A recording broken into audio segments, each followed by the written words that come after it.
and this disconnect has sort of it's taken root over so for a very, very long time. And I think we um our entire civilization has been built off using nature. Mm. And it's that sort of thing that can be used. It's this we can mold it. Even when we think of solutions to the climate crisis, we think, how can we mold this into the right shape for us? Instead of actually thinking about how these issues um, came about in the first place, which was our disconnect. And I think it sort of comes, well, you cannot connect to something that you can't see, first of all. Um, and people who live in the depths of cities, they don't know. Like it's um how can you be connected to something that you can't feel, that you can't interact with, that you don't live with on a daily basis? And or and also it's just easier to disconnect as well. Like Yeah. with all of the crazy stuff that tends to go on in humans' lives, we're awfully complex. And you just add in another level of complexity and people's brains explode. Uh like people don't want that connection, even though it's vital and it's a part of us, but we can't just, like you said, you fish can't be disconnected from water. It literally lives there. Um Yet we are. And I think it's because we live such complicated lives now. It's like, well, I could think about all of these issues, but I need to go to work. Or and I think that's been the main driver of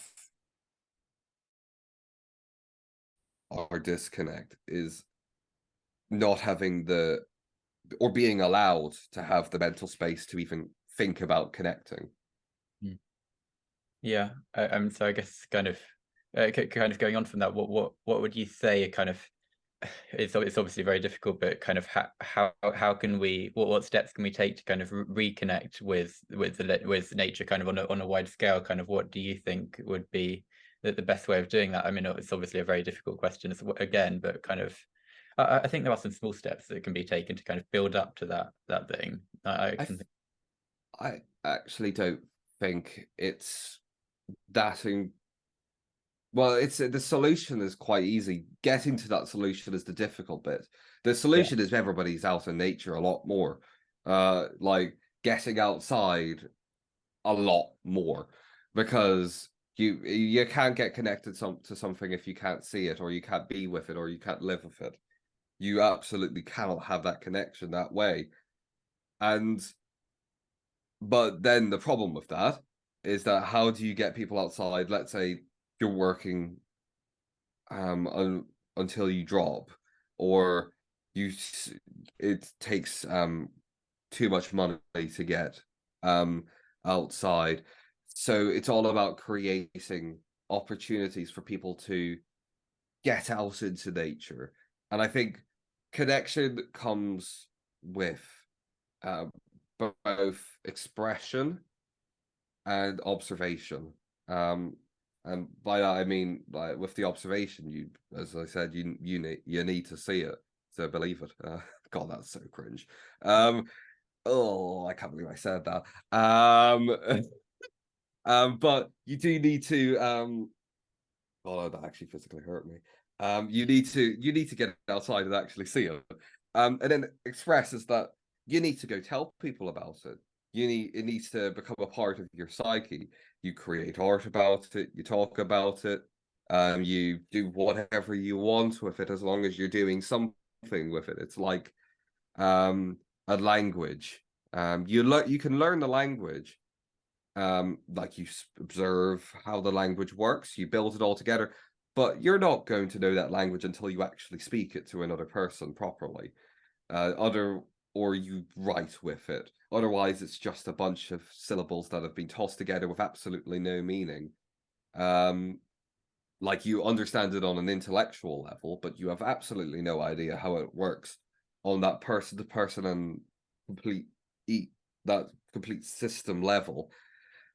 So that's would be my biggest things. And then we've got to create opportunities for people to both express about the natural world and give them opportunities to observe.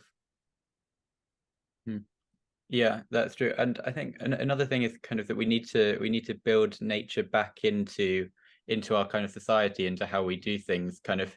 And I know that one, like what one way in which that's kind of happening is kind of the science of biomimicry, which is something that's really interesting, kind of that how scientists are kind of using nature and kind of natural like sciences and things like that, kind of to influence like kind of engineering and projects and things like that, like the Japanese bullet train that was based on a kingfisher's beak to make it the speed. I think that's Wait, really?